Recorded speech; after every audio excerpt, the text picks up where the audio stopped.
Assalamualaikum warahmatullahi wabarakatuh. Kami dari kelompok 4 akan memberikan tanggapan terhadap kasus di ruang kelas, yaitu materi topik 1, pengenalan peserta didik dengan mata kuliah pemahaman tentang peserta didik dan pembelajarannya. Dengan dosen pengampu, Ibu Tarandas Fitriani Duwina MED dan Ibu Maulani Mutiarani MPD.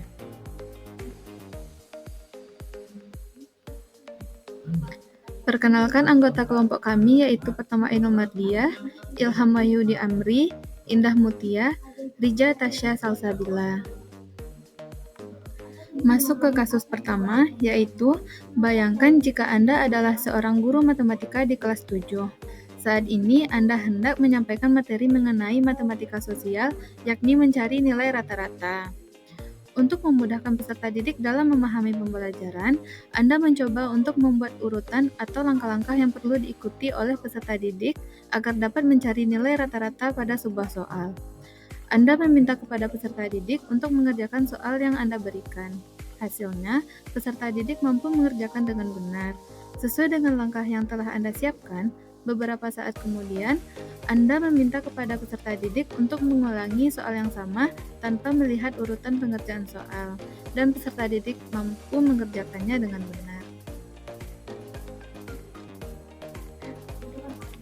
Baiklah, saya Indah Mutia. Saya akan melanjutkan pemaparan dari rekan saya sebelumnya. Menurut kelompok kami, apa yang membuat peserta didik mampu mengerjakan soal dengan baik pada percobaan kedua tanpa melihat urutan atau langkah pengerjaan soal? Yang pertama, pemahaman konsep. Peserta didik yang memiliki pemahaman konsep yang kuat dalam suatu mata pelajaran cenderung dapat mengkaitkan informasi dengan cepat.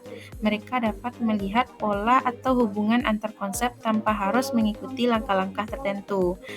Yang kedua, itu kemampuan analisis. Kemampuan analisis yang baik memungkinkan peserta didik untuk menguraikan masalah menjadi bagian-bagian yang lebih kecil dan memahami hubungan antar bagian tersebut. Dengan kemampuan ini, mereka dapat melihat solusi atau pendekatan tanpa perlu mengikuti urutan langkah secara kaku. Yang ketiga, problem solving skill.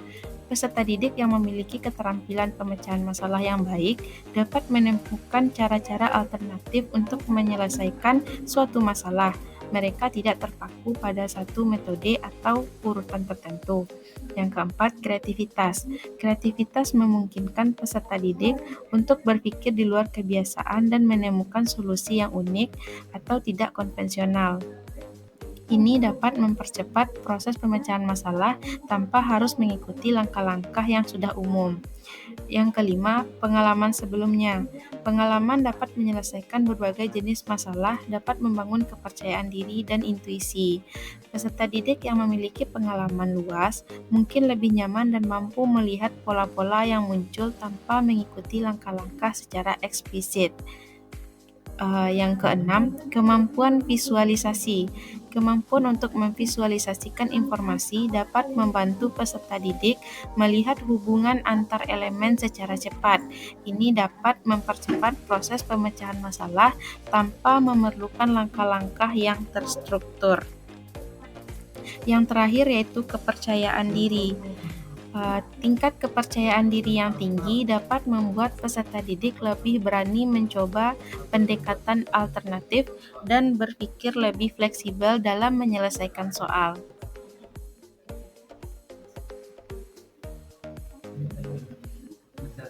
Sebagai seorang calon guru, dalam kegiatan belajar yang seperti apa metode di atas dapat diterapkan? Elaborasi jawaban Anda dengan menyertakan teori yang berkaitan. Yang pertama, pembelajaran kooperatif. Teori sosial Vygotsky menekankan pentingnya interaksi sosial dalam pembelajaran. Pembelajaran kooperatif mendorong kerjasama antar peserta didik, memungkinkan mereka saling membantu dan berbagi pemahaman. Dalam kelompok, peserta didik dapat memanfaatkan kekuatan individu mereka, seperti pemahaman konsep atau keterampilan analisis. Yang kedua, pembelajaran berbasis masalah. Pembelajaran berbasis masalah sesuai dengan konsep konstruktivisme yang menekankan bahwa peserta didik lebih efektif belajar saat mereka aktif terlibat dalam konstruksi pengetahuan mereka sendiri. Peserta didik diberikan masalah yang memerlukan pemecahan dan mereka dapat menggunakan kreativitas, analisis, dan pemahaman konsep untuk menemukan solusi. Yang ketiga, pembelajaran berbasis proyek. Pembelajaran berbasis proyek mendukung pendekatan konstruktivis dengan memberikan peserta didik proyek atau tugas yang kompleks. Mereka harus memecahkan masalah dan menerapkan pengetahuan mereka dalam konteks nyata. Hal ini memungkinkan mereka untuk mengembangkan keterampilan analisis, pemahaman konteks, dan pemecahan masalah. Yang keempat, pembelajaran diferensiasi. Teori diferensiasi mengikuti keberagaman individual di dalam kelas. Sebagai guru, Anda dapat menyajikan materi dengan cara yang berbeda untuk memenuhi gaya belajar yang beragam. Ini dapat mencakup memberikan tugas pilihan, menyediakan materi tambahan, atau memfasilitasi kelompok dengan tingkat kemampuan yang berbeda. Yang terakhir, pembelajaran berbasis pengalaman. Pembelajaran berbasis pengalaman seperti yang dijelaskan dalam teori pembelajaran pengalaman oleh Kolb menggabungkan pengalaman langsung dengan refleksi. Peserta didik dapat belajar melalui pengalaman praktis dan merenungkan pemahaman mereka. Ini membangun kepercayaan diri, pemahaman konteks, dan keterampilan visualisasi. Berikutnya yaitu kasus 2. Rina adalah seorang guru kelas 1. Sebagian besar peserta didik belum bisa berhitung dan lancar. Rina sedang memikirkan cara yang sesuai untuk membantu setiap peserta didik menyelesaikan tantangan belajarnya.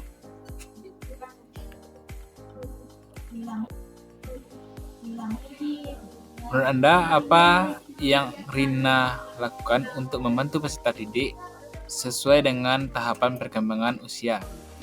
Jika sebagian besar peserta didik di kelas 1 belum bisa berhitung dengan baik, penting bagi seorang guru untuk memahami tahapan perkembangan usia anak-anak di tingkat tersebut.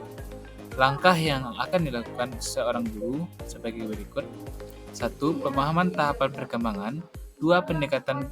Pendekatan belajar bermain. 3. Aktivitas manipulatif. 4. Pemberian pemahaman konsep dasar. 5. Aktivitas kelompok kecil. 6. Kerjasama dengan orang tua. Mengapa Anda menyarankan hal tersebut? Elaborasikan jawaban dengan menyatakan teori terkait. Oke, dari kasus yang kita bahas dari tadi, karena ada guru di kelas 1 yang kebanyakan siswa-siswanya yang banyak belum bisa membaca dan menghitung, maka ada beberapa hal yang perlu dilakukan. Pertama, pemahaman tahapan perkembangan. Yang kedua, pendekatan bermain, aktivitas manipulatif. Yang berikutnya, pemberian pemahaman konsep dasar. Berikutnya, aktivitas kelompok kecil dan kerjasama dengan orang tua. Baiklah, saya akan melanjutkan kasus yang ketiga. Pada kasus yang ketiga, Made adalah seorang guru yang mengajar di salah satu sekolah negeri wilayah Bali. Ia mengampu mata pelajaran bahasa Indonesia. Ia hendak mengajar materi teks deskripsi pada peserta didiknya. Pada buku cetak yang menjadi panduannya saat mengajar, terdapat beberapa contoh teks deskripsi menceritakan tentang bangunan-bangunan pencakar langit yang ada di ibu kota. Dengan memperhatikan latar belakang setiap peserta didiknya, Made pun mencoba untuk memberikan contoh berbeda. Ia memberikan contoh teks deskripsi tentang pantai dan makanan khas Bali. Menurut Anda, apakah pertimbangan dan keputusan Made sudah sesuai? Mengapa demikian? Pertimbangan dan keputusan Made untuk memberikan contoh teks deskripsi tentang pantai dan makanan khas Bali adalah langkah-langkah yang baik. Berikut beberapa alasannya. Yang pertama, relevansi konteks lokal. Made memilih topik yang relevan dengan konteks lokal, yaitu Bali. Mengaitkan materi pembelajaran dengan lingkungan sekitar, peserta didik dapat membuat pembelajaran lebih bermakna dan menarik bagi mereka. Yang kedua, memperhitungkan latar belakang peserta didik. Dengan memperhatikan latar belakang peserta didiknya, Made menunjukkan kepekaan terhadap keberagaman dalam kelasnya.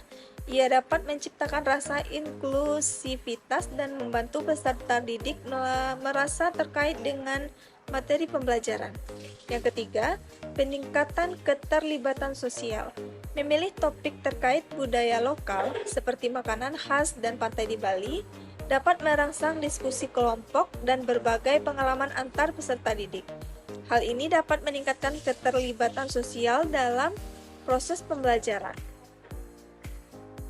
Prinsip apa yang Made gunakan dalam kasus tersebut? Elaborasi jawaban Anda dengan menyertakan teori yang berkaitan. Made menggunakan prinsip kontekstualisasi dalam mengajar. Kontekstualisasi adalah pendekatan pembelajaran yang mengaitkan materi pembelajaran dengan konteks nyata atau pengalaman hidup peserta didik. Dalam kasus ini, Made memilih untuk memberikan contoh teks deskripsi yang relevan dengan lingkungan sekitar peserta didik, yaitu Bali. Beberapa teori yang dapat dihubungkan dengan pendekatan ini antara lain, yang pertama, teori konstruktivisme menurut Jean Piaget, dan yang kedua, teori keterlibatan menurut Lev Vygotsky. Sekian yang dapat saya sampaikan, saya kembalikan ke moderator. Itulah tanggapan kami terhadap 3 kasus yang diberikan di ruang kelas. Kami akhiri presentasi kami. Mohon maaf atas kekurangannya. Wassalamualaikum warahmatullahi wabarakatuh.